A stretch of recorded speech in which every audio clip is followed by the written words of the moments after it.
Can't even see you. It's so far back. This is good. Thanks for coming out on Saturday afternoon for what is, as you guys know by now, is the best event at UVA. So that's right. Before we get started, I just wanted to have Professor Jim Chang, who also runs the Cab Angels Angel Network, to say a few words from the engineering school. I have some prepared remarks. Okay.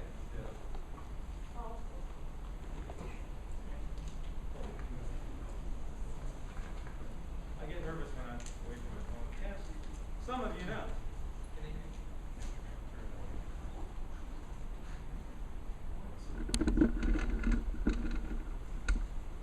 you hear me? All right. I think we're supposed to keep our masks on, right? So I'm going to keep my mask on, but like Alex said, my name is Jim Chang, and I'm one of the engineering business and also entrepreneurship faculty members here. And on behalf of the department and the school, hey, welcome. Welcome here. It's going to be a great event today. We have a lot of things going on. And this is like the renewed, reinvigorated Spark event. And so what is Spark? Well, Spark is how you inspire and ignite the next generation of great entrepreneurs, tech entrepreneurs from here in UVA. Because, you know, we missed a tough year, tough COVID year, where we didn't have a whole lot of face-to-face. Because I'll tell you what, we need face-to-face. We need some interaction. We need collisions of great creative people like you to create the sparks of innovation and creativity, to start great startups or work with great startups or expand on some great concepts and ideas. So we want to create those sparks because that's how great things happen.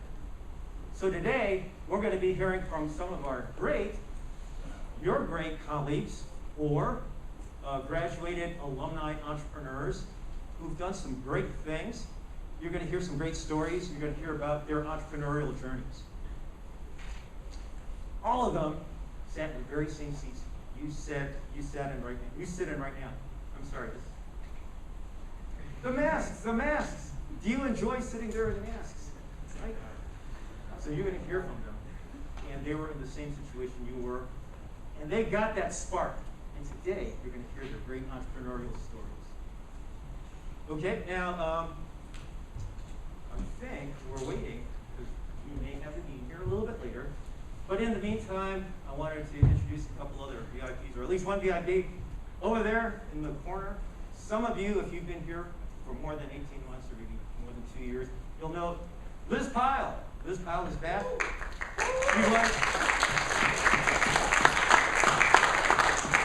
Liz Pyle was our Associate Director of Entrepreneurship and also the Director of the I-Corps program. If you don't know what that is, ask Liz or ask me later. But unfortunately, she had to go and join some great startup, and hopefully we'll get her back somehow to this university, but we have her here right now. Okay, and there's a lot of other people to thank, but now, very important thing is, I have to introduce our main presenter, main speaker for tonight, Alex Loretta. Now, I've been on the faculty here for about 6 years, and I'm used to seeing students come and go. You know, you learn what you learn, you make a lot of friends, and you learn a lot of skills here at UVA. And then you graduate, you get your degree, and you're supposed to do some great things and start businesses or work for some big corporations, but not this guy. Instead, he's done something more remarkable. After he graduated in 2013 with his BME, with the highest of distinction at UVA, which is not easy, right, folks? Yeah. He stuck around. He stuck around to mentor, to help, to inspire so many different entrepreneurs along with Liz. Even when he took off a couple of years ago to get his MBA from Darden, he just got it. I went to Darden too, as some of you know. Yay! He got his MBA. Even though he went off to get his MBA at Darden across grounds. Anytime anybody had something to do with entrepreneurship, a chance that Alex was involved, and certainly if you're involved, have anything with entrepreneurship, you know Alex Loretta. Okay. And just by chance, by our pure luck, that we have Alex here today, and maybe for a little while longer to run this Spark program and hopefully to do more. Okay? So without further ado, we got Alex. He's going to introduce all the great presenters today and great entrepreneurs. So how about a big round of applause for one of your fellow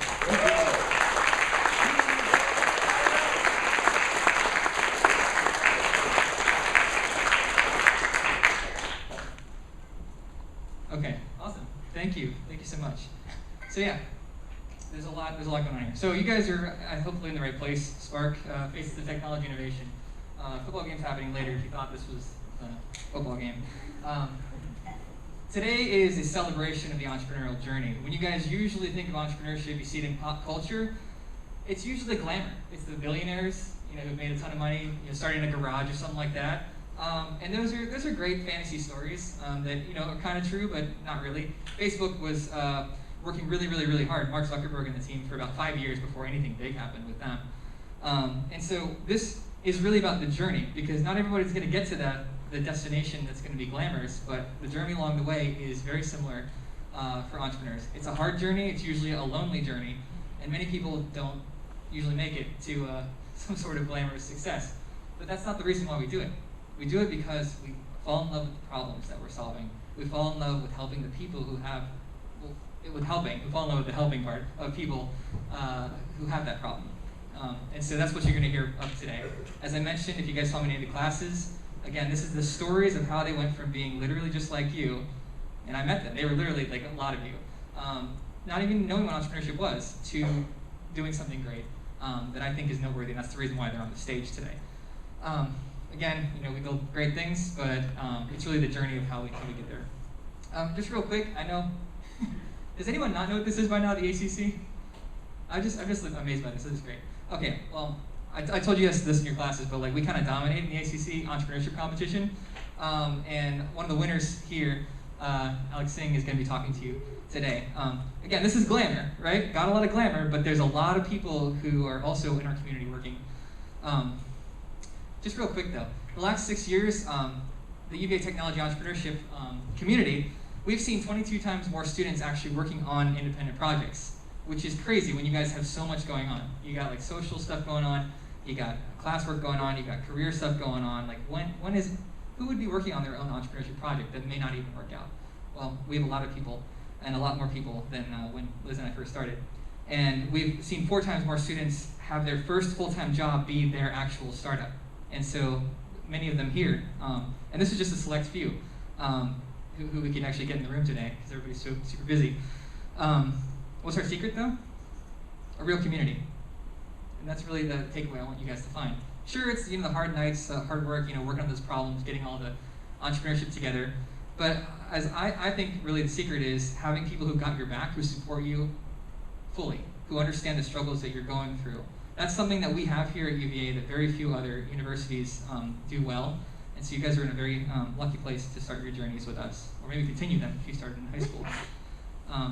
So yeah, next step's hard doing on your own, so please listen to the stories here. And at the end, stick around. We're going to have a reception in which you guys can meet the speakers, and I'd say even more importantly, meet each other, because the next great things are going to come from people who are sitting in this room right now. So stick around. Without further ado, I would like to start to introduce the speakers. We got 6 of them, but you guys have seen this flyer over and over again. We do have a change out to the roster. Kane is Jared's co-founder, and he's going to be here. He actually didn't graduate yet, so it's going to be interesting.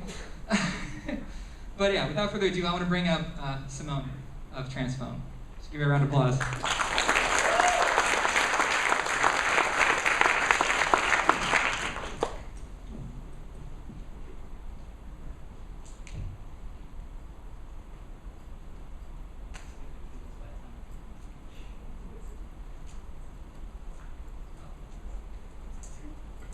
All right, improvise. Alec is actually going to go first. Alec Brewer. Give him a round of applause.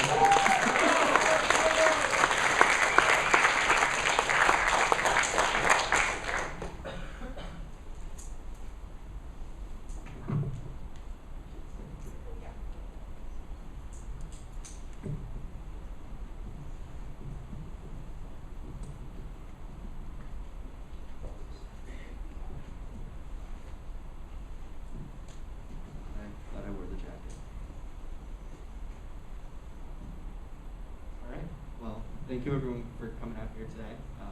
Pleased to kick this off. My name is Alec Brewer, and I'm one of the co-founders and the CEO of Transfoam. Standing beside me is one of my co-founders, you see up there, Simone, and hopefully joining us shortly is our third Kobe. But at Transfoam, I figure I'll start by telling you a little bit more about what we do, and then I'll tell you a little bit about my personal journey. At Transfoam, we're using synthetic biology to tackle plastic pollution at the beginning and end of the product life cycle, because plastic pollution is one of the greatest threats we face to the health of our society in the 21st century. So using synthetic biology, we are going to be transforming organisms, essentially creating our own novel organism that is capable of converting waste plastic into a fully biodegradable alternative called PHB.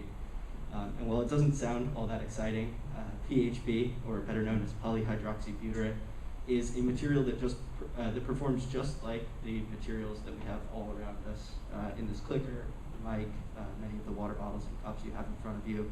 But unlike petroleum plastics that will pollute the environment and ultimately harm it to the point where we are now literally drowning in plastic pollution, PHB will biodegrade completely in the environment and will do so in less than 2 years.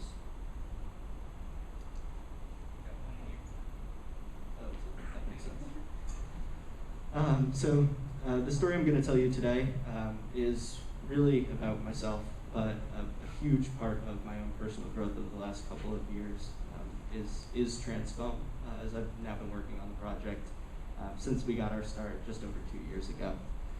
So just to distinguish where we started and where we've come today, in a relatively short time, back in early 2020 when we first started off, we were nothing more than an idea with a little bit of early research.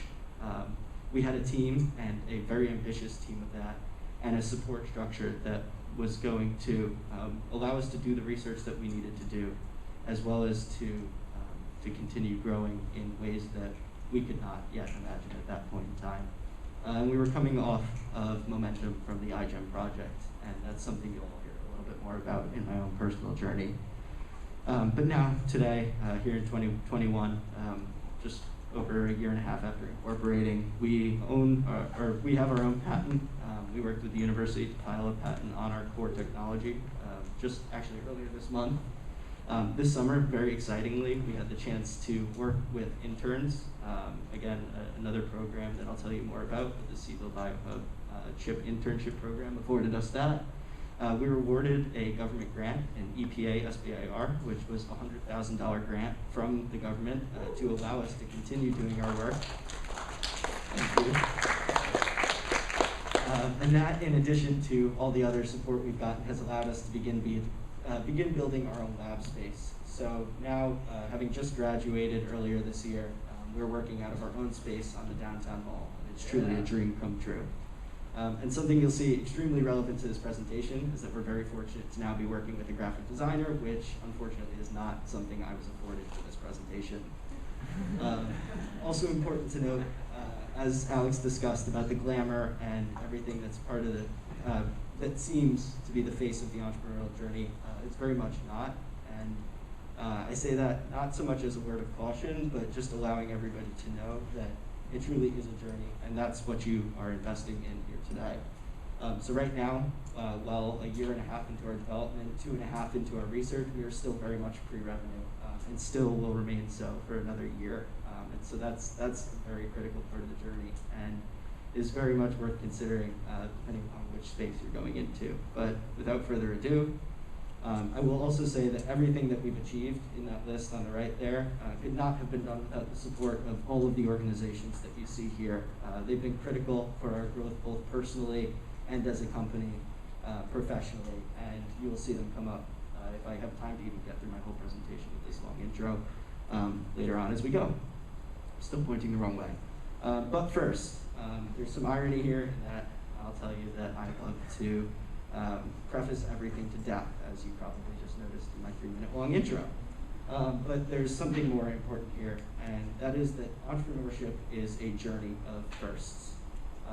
Every time you're doing something, you're probably going to be putting the first time, you're going to be putting yourself in an uncomfortable scenario. And I'll tell you all that personally this is my first time in this sort of scenario, speaking on stage, speaking to a lot of people who are who are ambitious themselves enough to be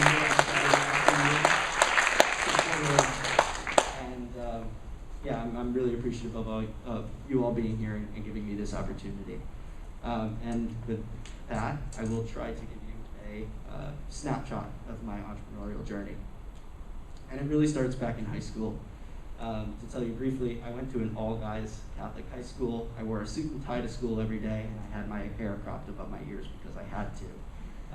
Quite well, I don't know if I can take this off, but I've come quite a long way since. During that time, I was taking the train to school every day. I had my head down in my books, and I really didn't know what I wanted to do. But I loved sneakers. And so wanting to buy more sneakers, naturally what I did was bought more of them and tried to sell some of them off. Needless to say, I was not very successful. In fact, I was net negative on my sales, but it got me into college. As I'll tell you shortly, I had no idea of what I wanted to do, where I wanted to go, or where my passion lay at the time. But again, I was doing these things with sneakers. I was hearing about all sorts of colleges I could attend. And when it came down to decision-making time, I actually flipped a coin and found my way into UVA BME. Having written my Common App, I wrote my Common App on the sneakers, so that's relevant. But anyway, I found my way into UVA BME in 2017, but quite frankly still had no idea what I wanted to do. So naturally, I started attending classes. And this picture here is extremely meaningful to me, as it is the day that I consider myself to have become an entrepreneur, really started chasing the entrepreneurial dream. And so this is Professor Keith Williams' class. Unfortunately, I don't see him here today, but definitely somebody I would recommend meeting. He's a fantastic guy, and gave me really or opened the door to all of the opportunities and pursuits that I've since gone through. And so you can't see him, but Alex is seated there behind Kevin Eisenpratz, and essentially brought him into class to speak about his entrepreneurial journey, and that was what really sparked my journey. So, this picture has been used time and time again throughout Spark presentations, but basically leaving that class, Alex offered the opportunity for any of us who were interested to come and meet with him, and I absolutely took him up on that chance. And in that meeting, Alex asked me questions about what I was passionate about, what I wanted to do, what made me tick. And I, for the most part, couldn't answer his questions, but he told me he saw a spark in my eye. And that was enough for me to grasp onto and to start pursuing this journey. And so all the Post-its you see in the background, I went to countless of Alex's workshops. I sucked at all of them. You don't have to be good at ideation or problem solving the first time around. In fact, you probably won't be, but it is an important skill to learn. But through all this, well, I still loved lifting. That was one thing I was passionate about, and so I decided to take Alex to the gym because that was something that he wanted to learn a little bit more about. And this is another one of those days that truly just changed my life. And that was really the start of me learning about everything entrepreneurship. So Alex has already told you about iCore and about the Inventure Prize, two things that we haven't yet participated in, but as well as iGEM, which you already, well, I'll introduce this huge in my story. And in leaving the gym that day, I think the most important part of this really is that we were leaving. Alex bumped into a Darden entrepreneur who was coming to the gym, and he said, "Oh, Brian, you need help on your startup, right?" Ryan nodded his head, and I had a job at that point. I was working with my first startup. And so at that point, I figured I had a plan, or I had something that I wanted to and knew I was going to pursue, and that was entrepreneurship. And that was for the very first time. So I set my course, and knowing that I had a lot of school ahead of me, having come in with no credits, I decided to take as many classes as quickly as I could to get by. And while I thought this grand plan was going to play out right from the get-go, it was not, because I did not have an idea. And you don't necessarily need an idea right off the bat, but it does help on this quest. But I had no idea, and so I took alternate approaches to making my way into entrepreneurship. And that summer was kind of unordinary, I'd say. And I tried to take Physics 2 for the first of 3 times, did not end up succeeding. I taught myself Autodesk, basically 3D modeling, something that I was hoping to print and use myself. If you're interested, I might tell you more about it later. And working at the US Open, which was surprisingly one of the most grueling experiences of my life, but paid me very well and allowed me to continue living that summer. Coming off of that summer, I still had no idea what I wanted to do, but I again got caught up with Alex and found my way into one of the couple of classes that he taught when he was here. And at that time, again, having no idea and walking back solemnly from one of his classes, I realized that my feet hurt and that there needed to be a solution to it. So I started investigating the problem and I came up with InStep. And I won't tell you much more about it, but really the exciting things are here that Alex forced me to do, I think 80 customer discovery interviews on that, so I had to talk to a lot of people for the first time and push my limits there. But I think the most exciting outcome of that was finding a near analogous device like the one you see in the picture here that was quite literally just sent to me for free to test and experiment with. And it was a perfect starting point for what we were doing. And similarly, we came out, we decided to apply for the E-Cup concept, and you'll see that is a theme that's woven into probably every presentation today. And despite me standing on stage, freezing, and not saying a word, very fortunately, my partner, Zach Landsman, pulled through, and we won the E-Cup concept competition.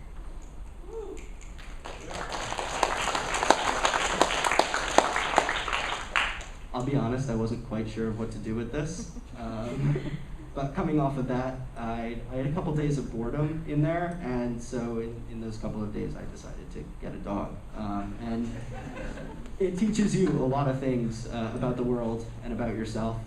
So I don't know if I'm putting this up as a word of caution or a welcoming reminder to just think about it before doing it. But if you are considering, definitely talk to me. It was one of the best decisions I ever made, but certainly a commitment. And let's see, now with that stopping me in my tracks, I also was very fortunate to make the iGEM team on my second time around, and so I'm not sure I quite said it, but the first time I applied, I was not accepted, and so really all of the efforts that I spent that previous summer were in an effort to make this team, and that was really my first true entrepreneurial experience and exposure. And I don't know how many biologists we have in the room today, so I won't spend much time on it, but the iGEM experience is truly unique, and I would strongly encourage you to look into it if you have any interest in biology or chemistry, a lot of related fields. Anyway, we worked with a variety of the groups in town and at the university, synthetic biology at UVA, Seville Biohub, sustainability at UVA, and these groups really catalyzed our ability to perform research, to grow again as professionals and individuals, and come out rather successful after our first summer of independent research. And this was on Transfoam, so this was the first time we ever did it. I'll allow Simone to tell you a little bit more about the story. I think is the important thing here, but it was really an exciting summer, and quite frankly, it was what I thought to be my peak at the time. I was having an awesome summer, and then this happened. And I won't talk too much more about it right now, but this was certainly one of the more trying experiences in my life. And through experiences like these, it's when you really learn about yourself and about the others around you. I think one point that I really wanted to make earlier that I didn't do so well is this journey is all about those you surround yourselves with. So while Alex called it a lonely journey, that's probably the one part that I would disagree with, in that it's going to be a tough journey doing it alone, but we're all very fortunate here, especially in that there are a lot of caring people who aren't going to let you do it alone, and that was very much the sentiment around this trying time in my life. But very fortunately, I recovered and did so quite quickly, as did the iGEM team, coming out victorious at the symposium in Boston in 2019, winning gold and continuing the momentum that was pretty much a borderline requirement to get us to where we are today with Transfoam. And I put this up here a little bit ironically, and now I forgot to time myself. I figured I'd probably go long, and so I'll start to wind things down a little bit. But what you'll see here is the very first slide deck we made. And you've got Simone and I here, but actually our third co-founder had not yet decided to join us. So that's really the point I'm making here is it very much is about building the team that is going to allow you to get it done. Because Simone and I think, both looked at each other and realized that we weren't going to be able to do it alone ourselves. And so that's a really key moment. But we use these slides, pitched Jim over here and the rest of the Venture Lab committee, and we're very fortunate to be accepted. And that brought on the virtual marathon, because shortly after we were accepted to the program, COVID hit and everything changed. But the same change that occurred and inhibited so much of what we all enjoyed and do on a day-to-day basis, it also catalyzed in our entrepreneurial journey. So I threw all these things up here. Each of them are important in their own way, including the cow. But basically, the virtual nature of everything is what got me through. Quite frankly, we were stretched very thin. Going to classes, being in either 18 or 19 credits at the time was not easy with all of these things on my plate. But having gone virtual, having the chance to really prioritize what it was I wanted in my life, really is what got us through that really difficult spring and into a really exciting summer. So that same summer is the summer I started Refurnished. The logo was on the past slide, and I won't spend too much time on it, but I will promote the service and say that if you are in need of furniture, or you have furniture that you're looking to get rid of, or you're looking for volunteering leadership positions, please go check out Refurnished. Got a really great team behind us, a really great tool, and we're looking for ways to best put it to use to end furniture poverty in Charlottesville. Anyway, so that started. Everything else that happened went virtually. I wish I had all the fun competition pictures that most presenters have here, but unfortunately this is what we got. But we did a lot of things, and we did them well. We got recognized by a variety of universities. Of course, shouting out the E-Cup again, because we finally had the opportunity to participate in the last two phases, the discovery and launch, which you'll hear more about as the year moves on. And we placed at each of those as well. Let's see, in addition to all this stuff, just to further complicate things, I was also working on my capstone project. I figured as engineers here, this belonged in my presentation. Quite frankly, there's a lot to be said about capstone. It's, you learn a lot very quickly, but I think the most fortunate takeaway, and what I really want to tell you all about, is the fact that I had the chance to continue developing Transfoam for my capstone project. And that was a dream come true, because I can't imagine having done other research, but I'm so glad to have had the chance to really put my head down and continue researching what I loved. And despite all the trying times and everything that we were committed to, still managed to have fun. It was an interesting semester, to say the least, but a really enjoyable one. This is our first team picture. That's why this one's up here. Kobe and I having graduated, Simone not quite yet.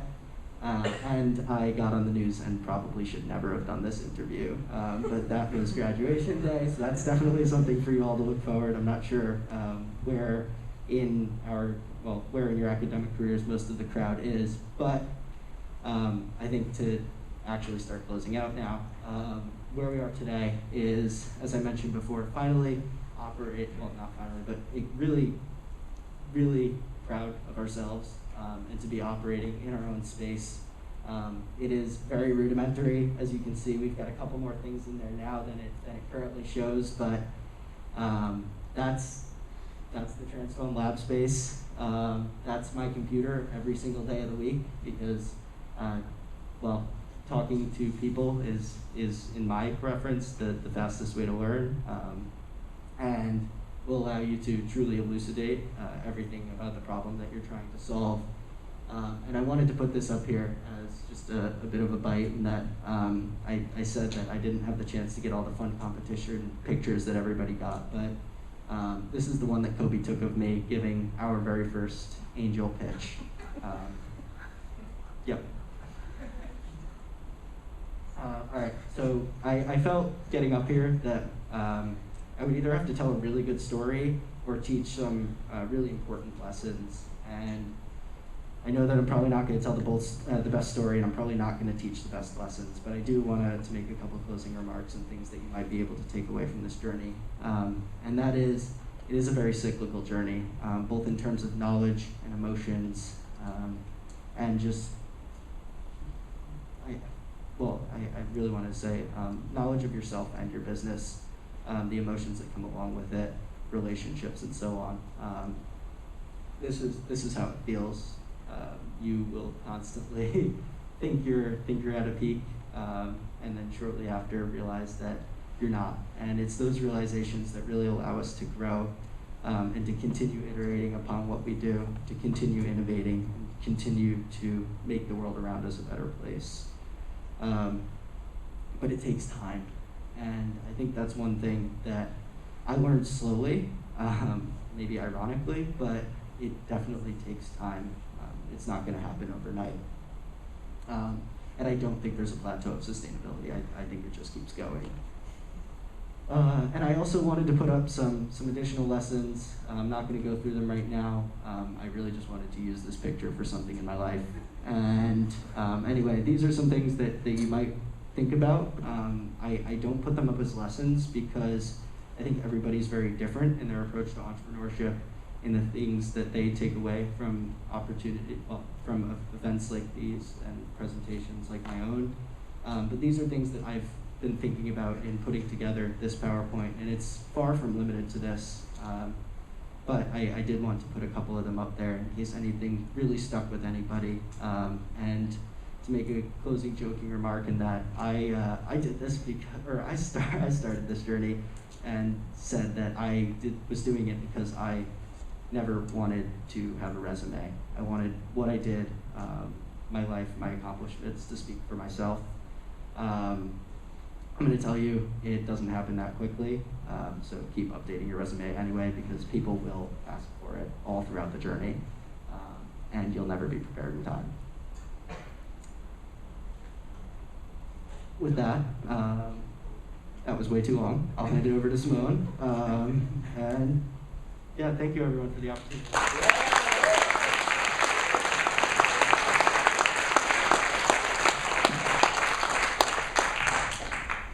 So now we're going to hear a little bit from Simone's perspective, the other side. What a better story. Can you guys hear me okay? Okay, cool. I'll try to keep this brief and also not be redundant with what Alex said. But I'm Simone. I'm actually still a student at UVA, so I'm in my 4th year. I'm studying biology. And I will tell you that my story is very different than Alex. I don't think I knew what entrepreneurship was in the slightest until I started working on Transphone. And so I'll say that I was born into biology, and I was really thrown or hurdled into entrepreneurship. So a little bit about me. Does anyone know where this is? Any idea?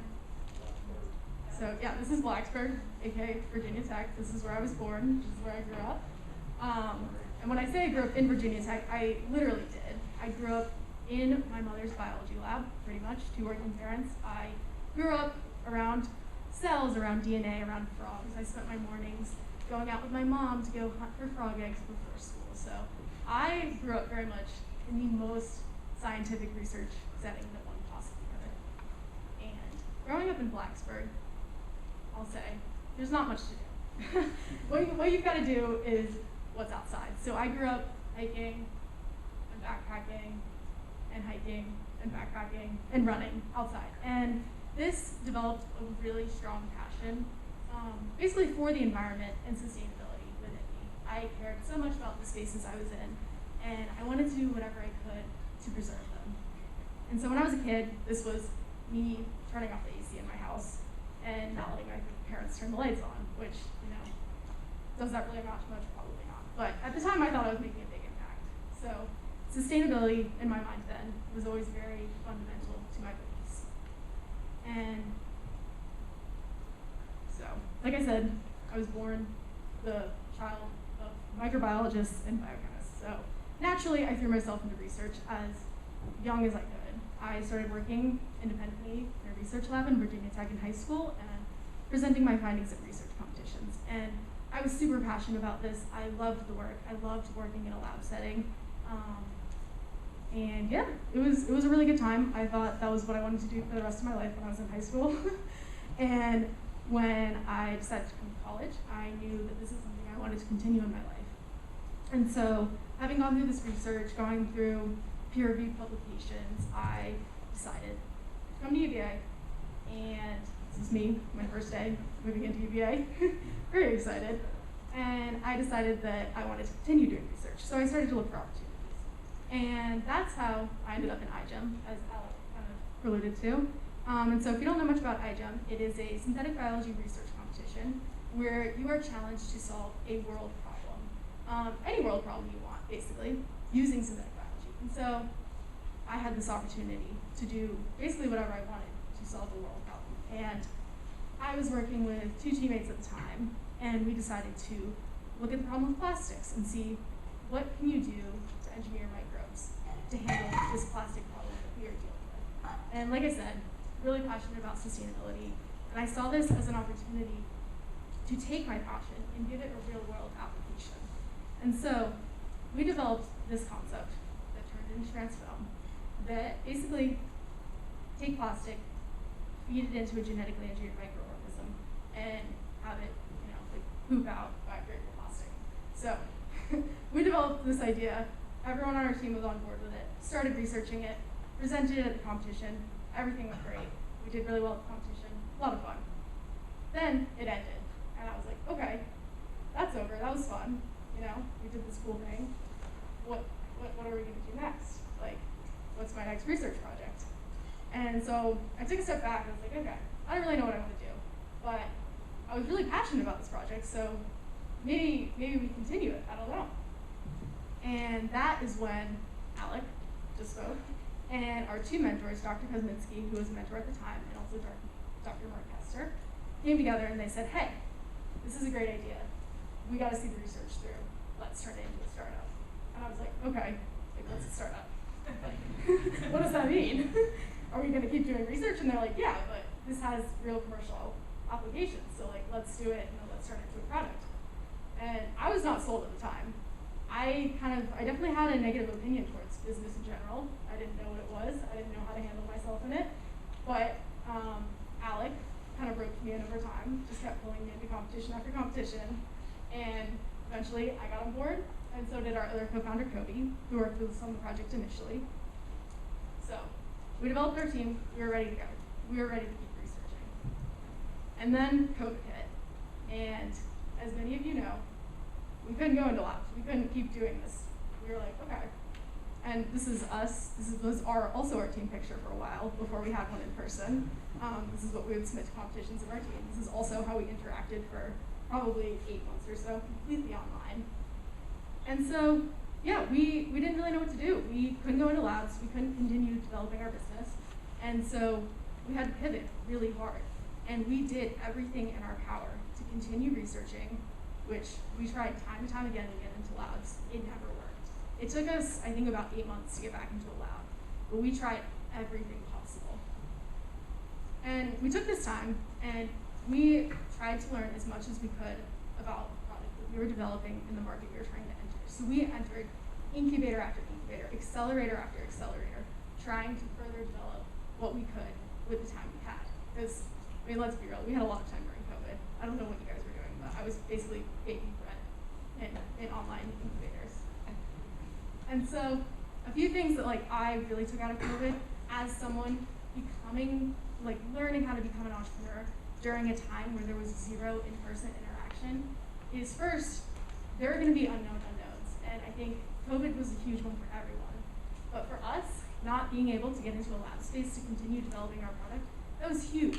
We had to figure out how to adapt to that as much as possible. And it took weeks after weeks to figure out what we were going to do. And second, communication is really important, especially amongst your co-founders. We went from seeing and hanging out with each other daily to not seeing each other for months. And so we had to learn how to communicate with each other effectively and just to keep things moving. And I know people will say having a co-founder is like going into a marriage. Like, you gotta know you're gonna work with that person, and I'll say that's definitely true. Like, we've had to work, the three of us, so much time and time again to up our communication, to work with each other most effectively, to be there to support each other emotionally. And lastly, there is no right path. And I'm gonna bring this back to the fact that I came into college, again, not knowing at all what entrepreneurship was. I didn't have the slightest clue. And so this is not the path I thought I was gonna be on. And I still get to do the thing that I love. I'm in the lab every single day doing research. But I'm also up here talking to people about something that I've become incredibly passionate about over the past few years. And so even if you don't see an entrepreneur in yourself immediately, I'll tell you, I never saw it myself. And I've developed it over time, and I'm so glad that I went on this journey. And yeah, last thing, take whatever you're passionate about and make it your venture. If you have a problem in the world, you see a problem, you see trash on the side of the highway, you say, hey, can I do something about that? If there's something in your life that affects you personally, medically, emotionally, mentally, whatever, if there's something that you really care about, you can make that your venture. And your passion for that is going to fuel you to develop it as far as you can. And last thing, feel free to reach out to Alec or I. We're always happy to talk. We won't ever say no to meetings. So, yeah. Thank you guys so much. And I hope that wasn't too long.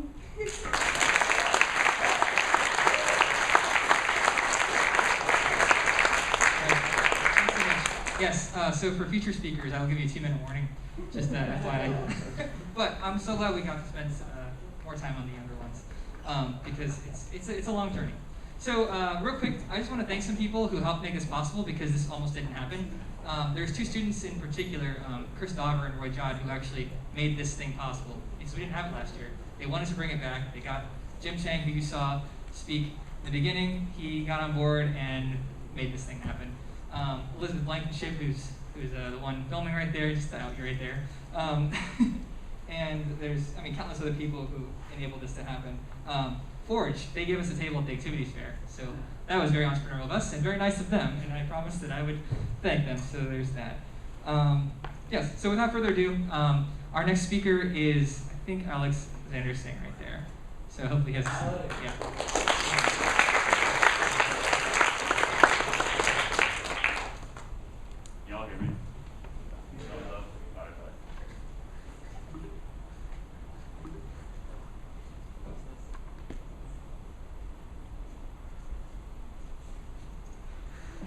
Right, so as a company, right now we're raising money, and the 3 biggest questions that I get are who, what, and why now. So that's how I decided to frame this little talk here. And we talk about my journey first, who I was, how I got to the university, what I started working on, and how that journey ended up, and then how timing was everything in my journey. So when I was in high school, I thought I was Justin Bieber. I had a little bit of that flow. That was really cool.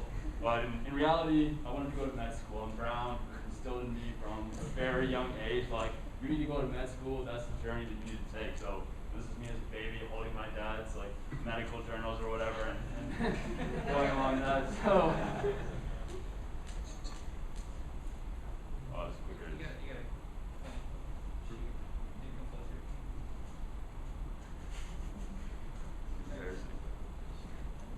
There we go. So I came to UVA following that mission because the BMU program is within the health system. So I thought this is the greatest place for me to do research that I want to do, to build up that rapport with physicians that can write me rec letters down the road and get me into Harvard Med School or wherever my dad thought I was going to go. That's a weird double slide. But I just want to make it really clear that I never thought I was an entrepreneur. I never thought I was going to be an entrepreneur. And I don't see myself as an entrepreneur today. I don't think I'll ever become Steve Jobs, because I see myself as a researcher, a scientist, and an engineer that's had to do some business stuff on the side to get what I want done more easily.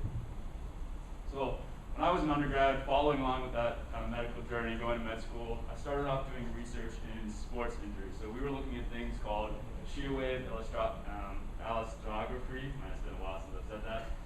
basically we were looking at, can we correlate taking ultrasound scans of NFL players' Achilles tendons and then decide whether those tendons would rupture during play. So for example, I mean, he's not a football player, but Kobe Bryant, I think his points per game went down 6-7 points after his Achilles tendon injury. So it's a pretty significant field of research, and it was something that was really cool for me to be working on. But this failed. I spent an entire summer working on this. We went through lots of research, late nights trying to put this together, and we weren't able to prove a correlation. So the point here is that you're going to fail a lot of times in your life, and I failed a gazillion times, but keeping your head up and picking yourself back up and getting on to the next project is really critical. So after that, if you're in data science or anything like that, you'll be like, wow, this is the worst graph in the entire world. Like, there's way too many colors, way too many dots. I know. My PI yelled at me too. But anyway, I was working on concussion research. So the majority of my research was focused around how can we simulate the brain. So if you don't know, the brain is the first part of your body to deteriorate after you die. It deteriorates within 4 hours, so it's really hard to do research on brain material. So I was looking at like, can we use this gel, can we use that gelatin to represent the brain?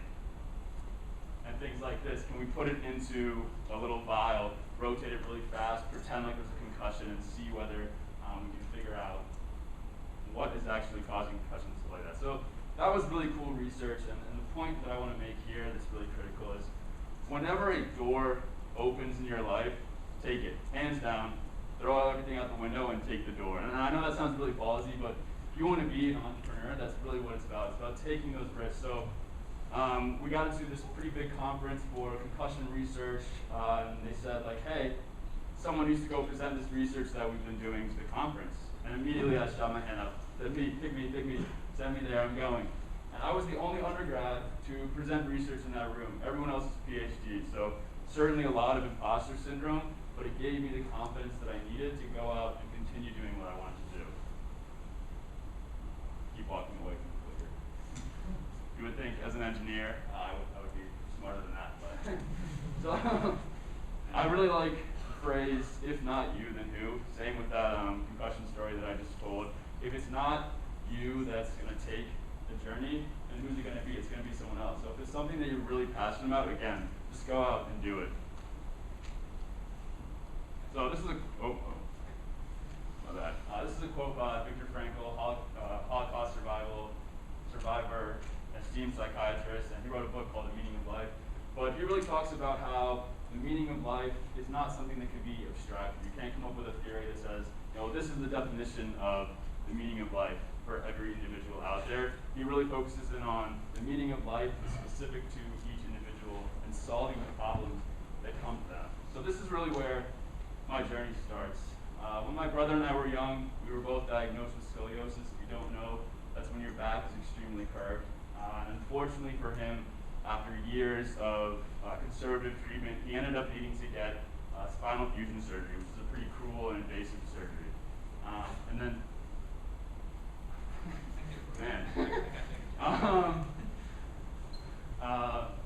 the second part of that problem that hit me was my own back. So this is a pretty solid looking MRI of the lower back. You could say it's a sad lower back.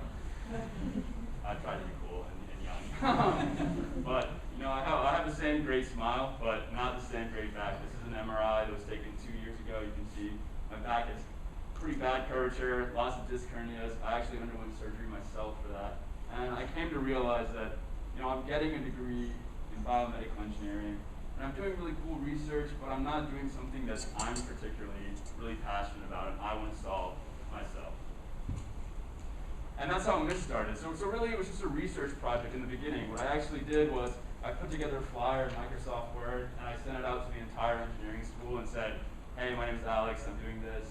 If you want to work with me, hit me up. And that's how I met my co-founder Rohit, and we spent month on month just reading research papers, going through the literature, figuring out how can we look at tackling this problem. And that led us to the ECA. So one night, I think it was a Thursday, Rohit comes to me, he says, hey man, let's make this a business, let's make some money. There's a competition due tomorrow, and we should put in a submission. So we stayed up all night. That was the first all-nighter that we've ever pulled together. It was absolutely terrible. I don't know how many of you have pulled all-nighters before. We know that first wall is really, really hard to get over, right? But we made it. This is a drawing. It was in our submission. Like, Rohit's a good artist, but the idea was kind of bad. That aside, this is our slide deck that we presented. We ended up winning that competition and kind of figuring out that, hey, we should actually start focusing on this more from a how do we generate revenue perspective and thinking about business models, which I'll be honest, I still have no idea how to do any of that. But we're trying. And this goes back to a point that's already been made, right? If not you, then who? But the key thing here is that you're not alone. You know, we have lots of doctors that we speak to day in and day out. I actually went into a doctor's office. I said, look, I'm building this cool technology. I've researched the problem. I know it's a problem you have. And I showed him a presentation of our technology. And he laughs. He pats me on the back and he says, nice try. And then walks me out of his office. So that was a big L. And it wasn't the first big L. There have been multiple L's and no E's. But the key thing here is that these are all, I mean, for the most part, old men who have been ingrained in an industry, who really understand every single key aspect of that. And that's not me. You know, I'm 24 years old. I'm not going to tell you that I'm a genius and I know how to do neurosurgery or orthopedic surgery or anything like that. And getting over that imposter syndrome of being in that industry was something that was really hard for us to do, and me especially. And it was, you know, really these three people in the community that UVA has that helped us get over that. So, you know, you see this picture of Alex before, what a good-looking young lad. But talking with him and starting to network and getting ingrained in the community, meeting different founders that he connected with us, people that have been successful at bringing medtech to market, people that understood FDA, people that understood money, which was certainly not something we were familiar with. People like Liz, who Jim was saying ran the I-Core program, where we started to learn, like, hey, you need to really do customer discovery, because if you build a product that's really cool, if you haven't done customer discovery to figure out whether people want it, no one's going to buy it, and that's going to be a big L. And then people like Damon, who's an art professor, who really helped us figure out a lot about the business model aspect. How do we start turning this into a revenue-generating business? And it wasn't just them. I think the key aspect of this community is that the founders of companies are really, really interested in helping you. So these are 4 companies that helped us significantly in our early stages and still help us today. Actually, CEO of Contraline, Kevin Eisenfratz, I called him 2 days ago at 11 p.m. and I was like, man, I'm in a crisis. I got this huge problem, these major decisions I have to make. Can you help me? He said, yeah, let's take 20 minutes, we'll walk through it.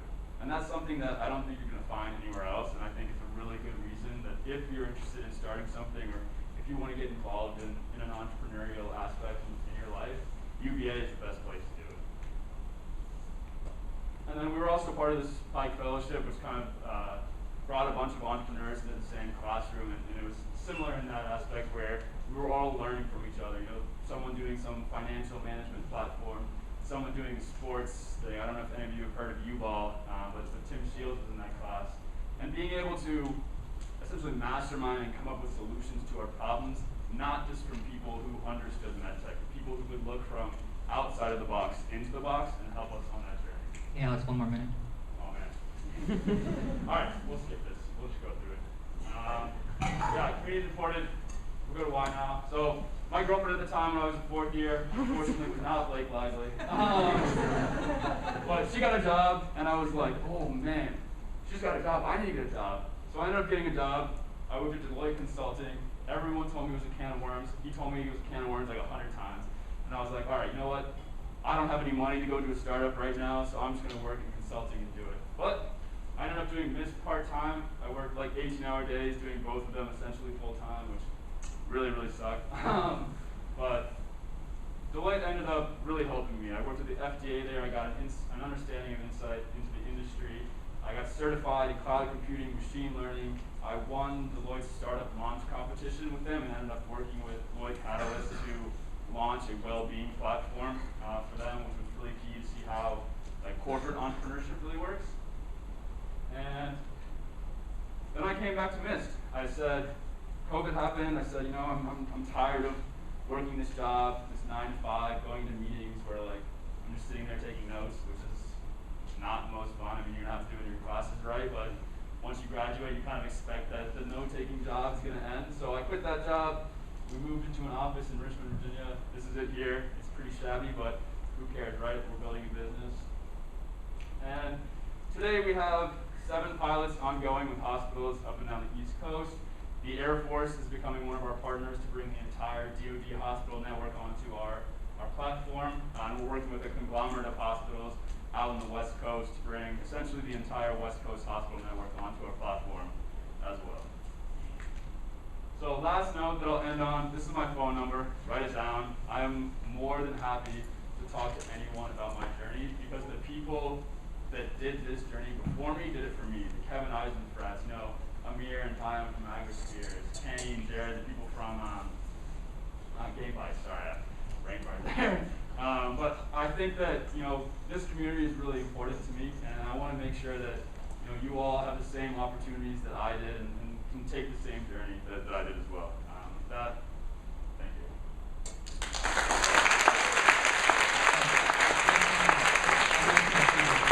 Okay, without further ado, we got Kane Thomas, who's going to be stepping in for Jared Downing. They're co-founders. Kane is one of the YC, Y Combinator companies. And so he's going to talk about this mobile gaming company he started here. Give him a round of applause.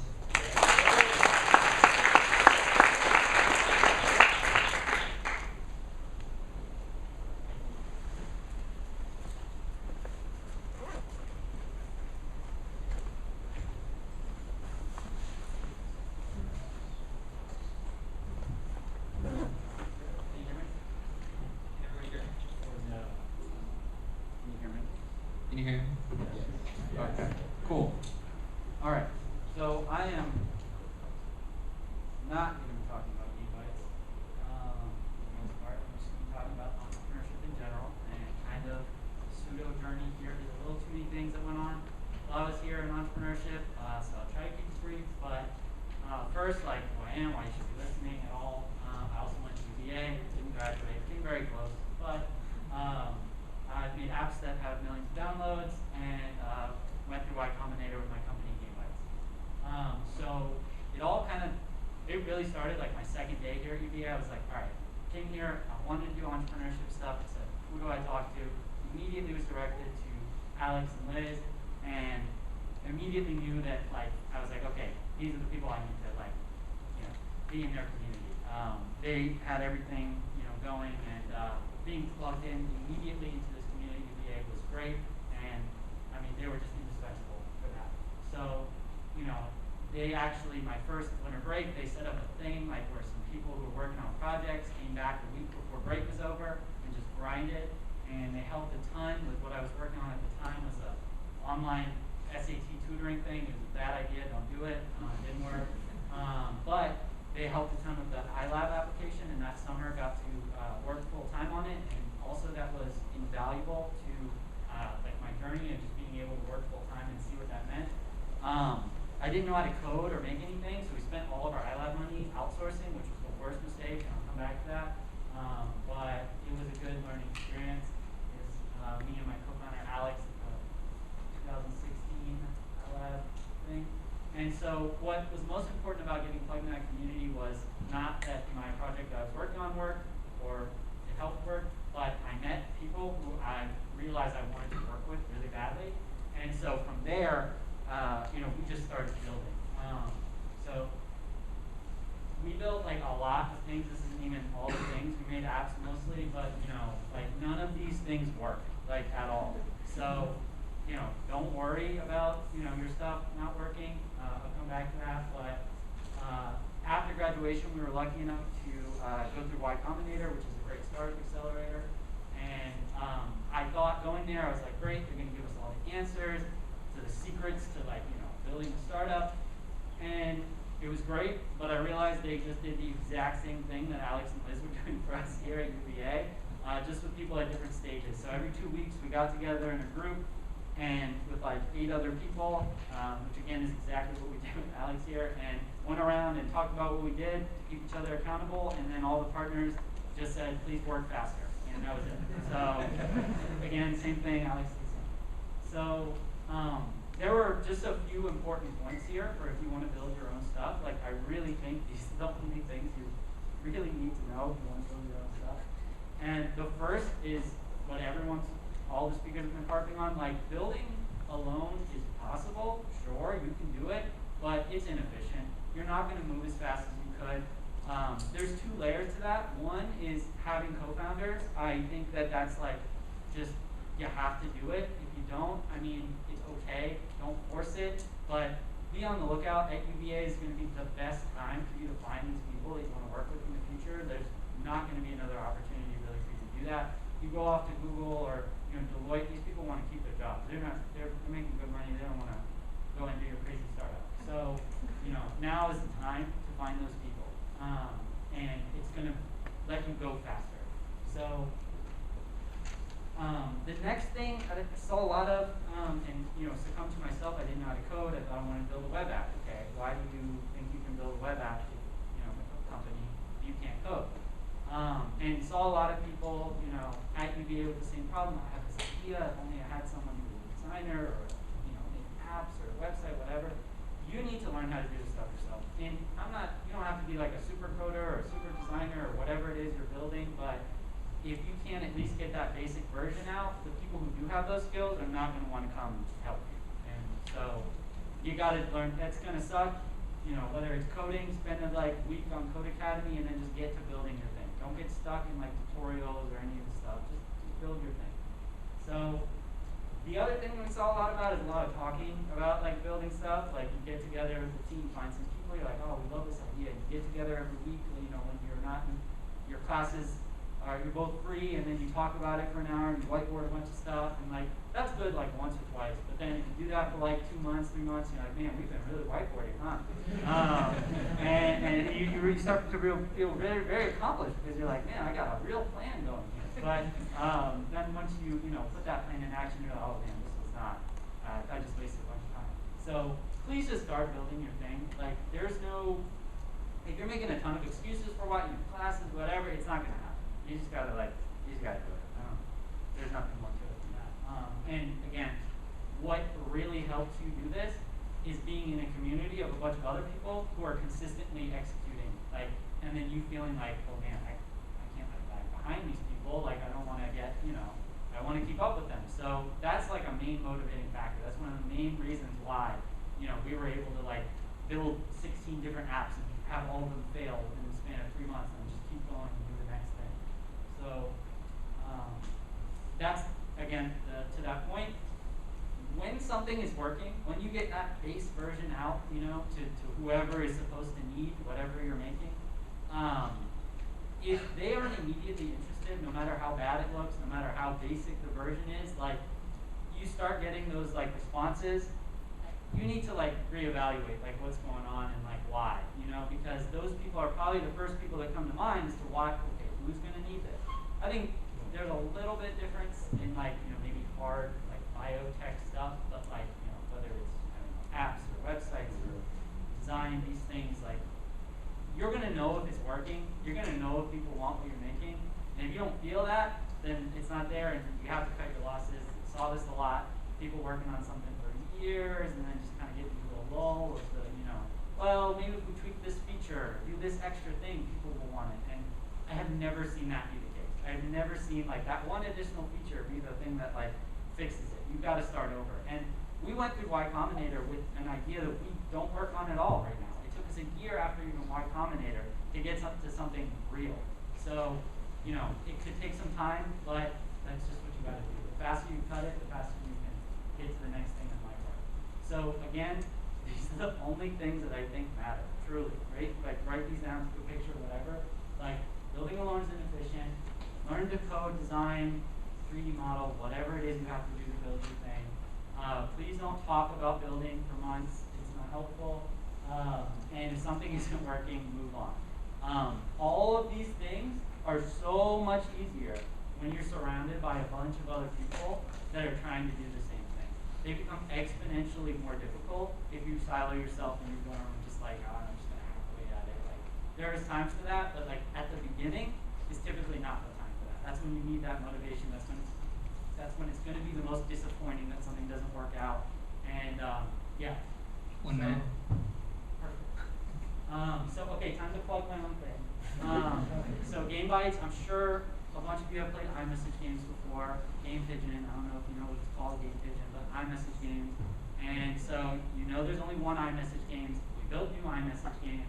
They're very cool, much better than the old iMessage games. You can scan the QR code to go download it. You can play with people if you don't have their phone number. It's really cool. Check it out. That's it. All right, thank you, Nate.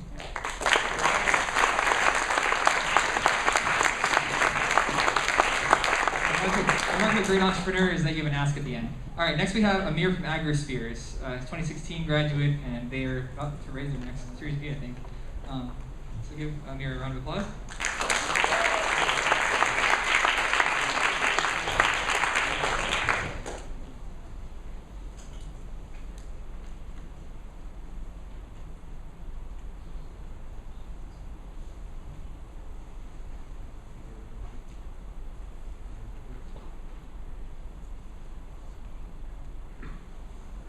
Was being a bit humble.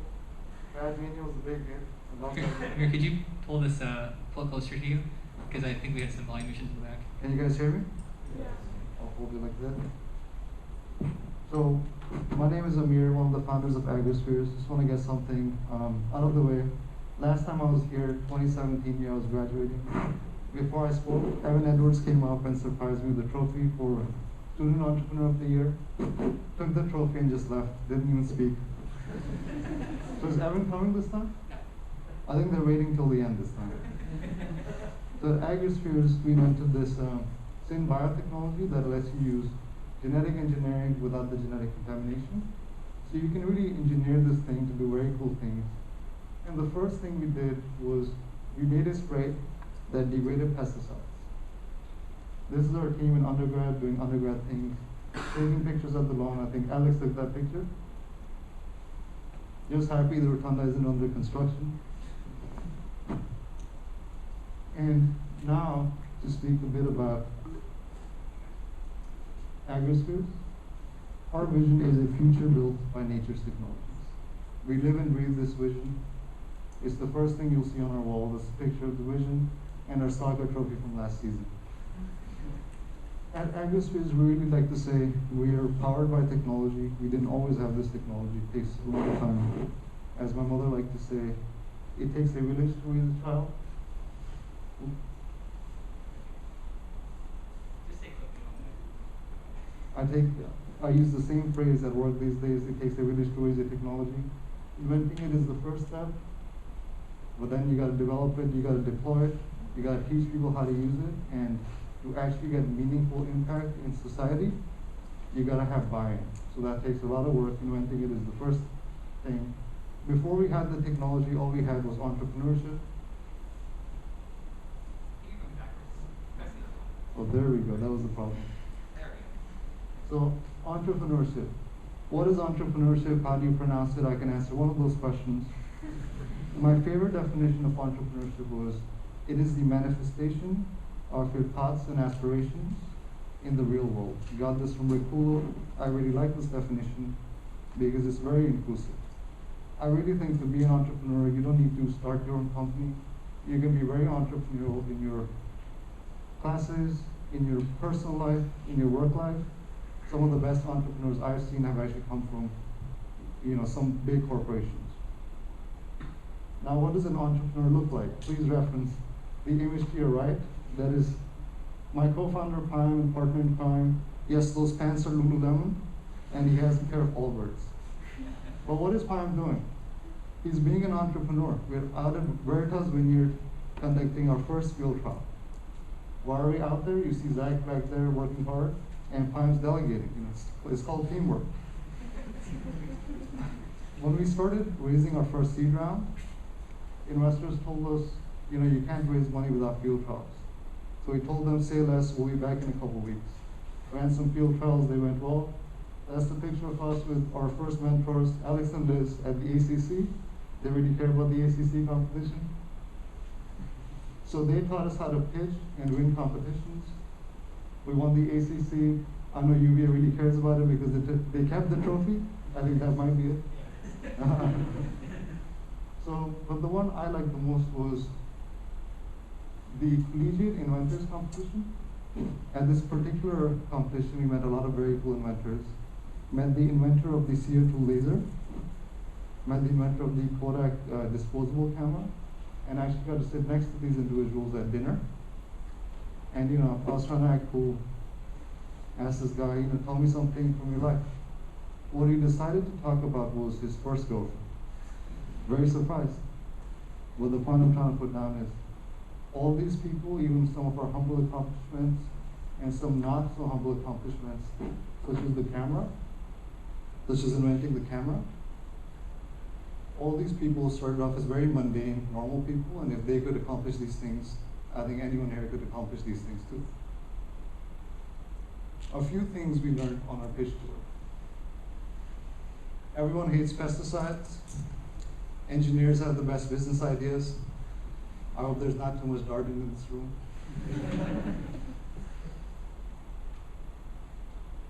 Words of wisdom from Joey T on the left. We could make some money doing this. Entrepreneurship is great, but the financial aspect, very important too.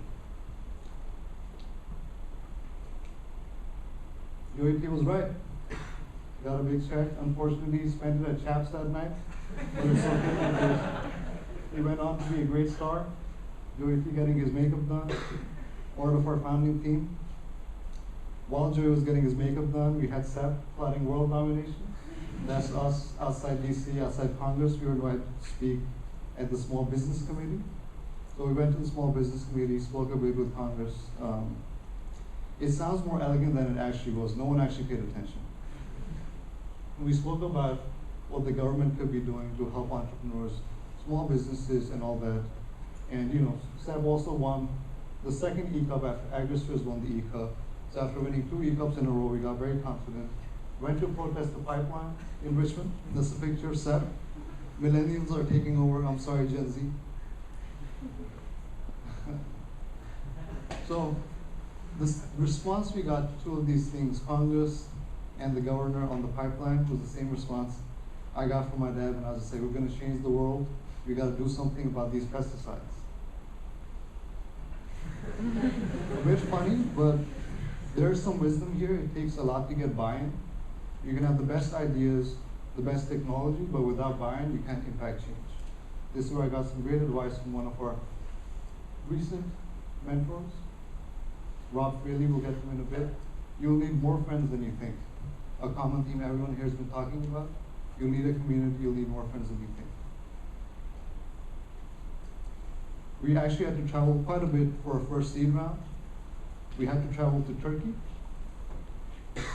Actually, the day I graduated, that night we got on the plane and in 1 week went to Istanbul, Denmark, Amsterdam. Wasn't as tough as it sounds. It's actually quite fun. This picture of us in Istanbul. That's the picture of our first CEO, Reese, right after he said, I can't believe you convinced me to go to Istanbul. So that trip ended up being very successful. Raised our seed round. Between now and then, we raised our seed, have raised our Series A. In total, have raised about 12 million. So post Series A, things got a bit serious. Series A and CEOs, blueberries and GMOs. The title says it all. That's the picture of us in Oregon. That's me and our lead investor, Carl. Carl Casale used to be CFO of Monsanto Company, one of the most entrepreneurial companies I would say the world has ever seen. Most successful in agriculture. They exited for $66 billion 2 years ago. And what they did was they introduced the GM crop. I know we may like to scrutinize it these days, but this GM crop is really what drove an abundance of food in our supply chains, specifically in South America with corn, soybean. So these were the innovators that brought this GM seed to the market and really brought us to a world today where we have an abundance in our supply chains. Yeah, 1 minute. So at this moment, we had to really, we had a new CEO who wanted us to use our technology to improve synthetics. Completely against our vision. We want to improve biologicals, cut down chemical usage, power this world by nature's technologies. So at that point, we took a stand, went to our board, said, it's either us or it's him. any founder here will understand building something yourself and then being open to walking away from it just because of your values. Very tough thing to do. Kudos to Carl, he took a bet on the founders, replaced the CEO. Those are some of his blueberries. I didn't know they were green before the ripened. It's very pretty. And now we're in town building community. Newest member of AgriSpheres. Sergi just had a baby. I swear we didn't pay him to put in AgriSpheres region. He's just there. So the importance of community, very important. And I'll just end on a picture of me and Pine driving our first product. We want to show you. Thank you, everyone.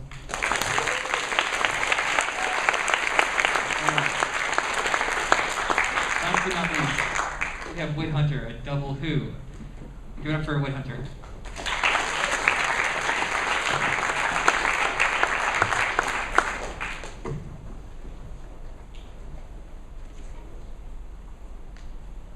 Everyone hear me okay? Yes, no, into that, we're good. So I'll give you the perspective of somebody that's not an engineer, that was a creativity major at UVA, that has the only real skill set that I have is building PowerPoints and then convincing smart people to help me work on projects. I wish I was being self-deprecating, but it's the truth. Okay, so my name is Wood Hunter. I graduated from the College of Arts and Sciences in 2013. Right after that, I started a company called Better World. In the last year, we've had a total change of fortunes of our company. We're now on track to be the largest fundraising platform in the US for the next 2 years. It wasn't always this way. The slides that I'll show you are basically my best distillation of what I did when I was at UVA, how I leveraged that into entrepreneurship, and some lessons that might be relevant for you all. Okay, lesson number 1 is get involved. I joined a lot of organizations that weren't entrepreneurial. Student Council, Jefferson Society, etc. Jefferson Society is a debating society. Student Council runs things from a student perspective. But you can use groups like this to get money to do things, to get people to do them for you. And then the legitimacy of, it's a lot easier to have some conversations when you're, oh, I'm directing community affairs for Student Council. So there's a real opportunity to be able to use existing organizations that may not be entrepreneurial to build your entrepreneurial projects. So from Student Council, I created basically a Craigslist of services between UVA and Charlottesville called Who's for Hire. I created my own club, got a couple $1,000s to basically build a dumb poker game on the lawn that money gave back to charity. Played in the E-Cups, competed in the Curry Cup for the Curry School. I wasn't in the Curry School, but I built a pitch deck and convinced someone in the Curry School to be my partner to do it. I wanted some money that way. And then finally, with this debating society, I signed up to run a event that was helping raise money for the restoration of the Rotunda. Through that, found an old connection of the club that had a bunch of UVA antiques. Thought it'd be fun to put them online in an online auction. Built a website for it. I built a website again. Talked to a friend that was good at building websites, designed it in PowerPoint, and got his help building it. Is the honest truth behind all of that. But that was the preface to what we built with Better World and what I've been doing for the last 10 years. So you really just never know. The point is to get involved and kind of just lean in. Second thing that was really helpful, access unavailable classes. I learned very on that even if a class was basically sold out online, I could show up the first day and the professor would 9 times out of 10 let me in. He'd say, is anybody here not on the current list? I'll add you in at the end. Awesome. I finished the entrepreneurship class at the comm school, entrepreneurship track at the comm school by the end of my 2nd year. And that's reserved for 4th years only in the comm school, just by showing up. Great classes in engineering, great classes in the comm school, arts administration and design. Pick the classes, just show up, you'll be able to get in those time. No, I'm going to do that. Okay, cool. Related to that, independent studies. I took 13 independent studies when I was at UVA. The premise of this is also very simple. You go to a professor who's normally the best in their field. You give them a 1-page pitch of, hey, I'm Whit, you're amazing, I'd really love to study this. Can we meet once a month? I want to read these books and give you a 4-page paper. Would you supervise my independent research? This was amazing. So you can work with some of the best professors at UVA on a topic that's completely curated to what you want to do. And again, these became friends for life. And again, It's just awesome. And not only that, here's the other interesting point about it. One, it's a 4,000 or 5,000 level class, so it looks impressive. Two, it's a pretty straightforward A, unless you really mess up. So great for your GPA. And three, it's fairly low lift academically, at least I found.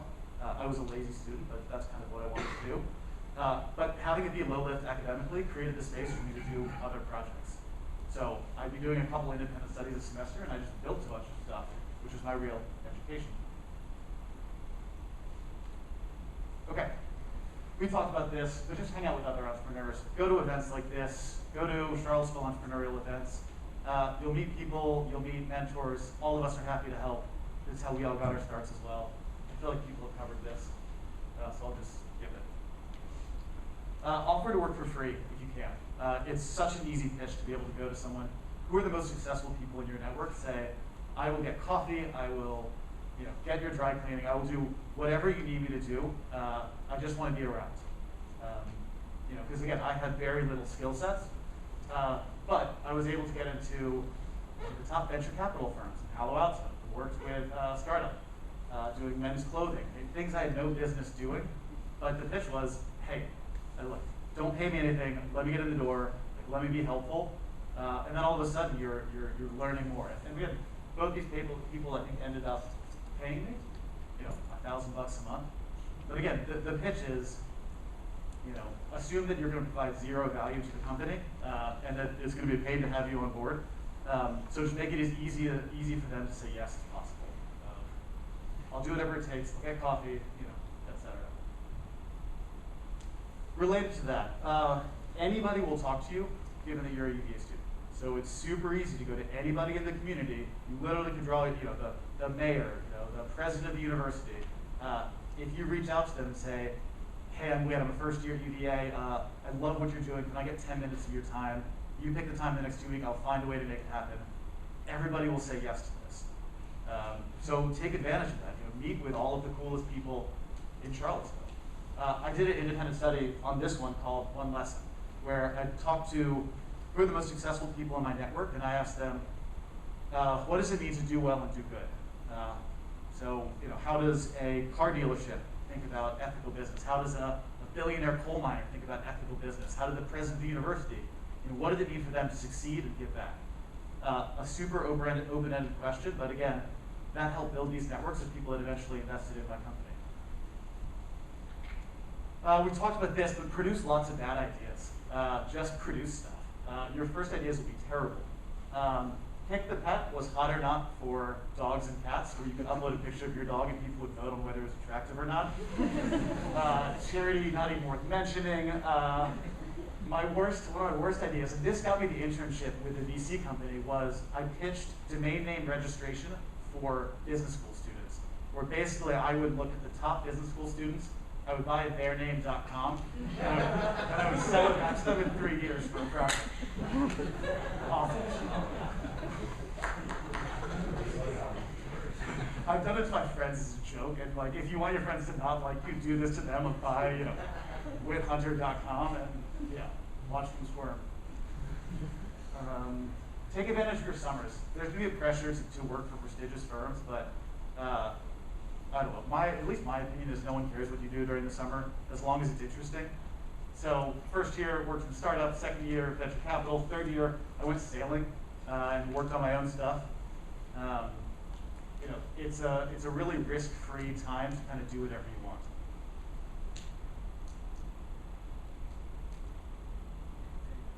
Oh, okay. So this is Better World's trajectory over the last year. Again, we're on track to be the largest fundraising provider in the space within the next 2 years. We're a really exciting company now. This is our real history. Since 2013, when I graduated, thought I was going to rule the world.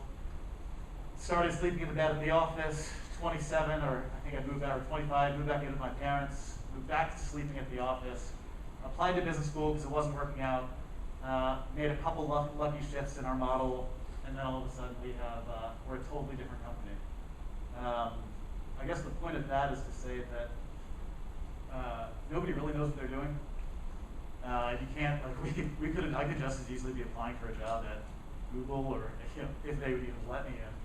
That's probably too high of an example of where I would land right now. But we got lucky and we stuck with it, and now we're off to the races.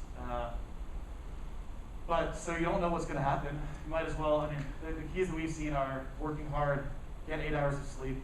You know that like it's easy to idolize the 4 a.m. and all-nighters, and it's necessary if you got to do it. But trust me, sleep is really important.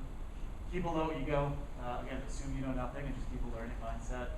Get advice from the smartest people in your network, and try to enjoy the ride. And then finally, this is my info. Reach out, always happy to help. And thanks, Alex, for putting this on. Pretty awesome.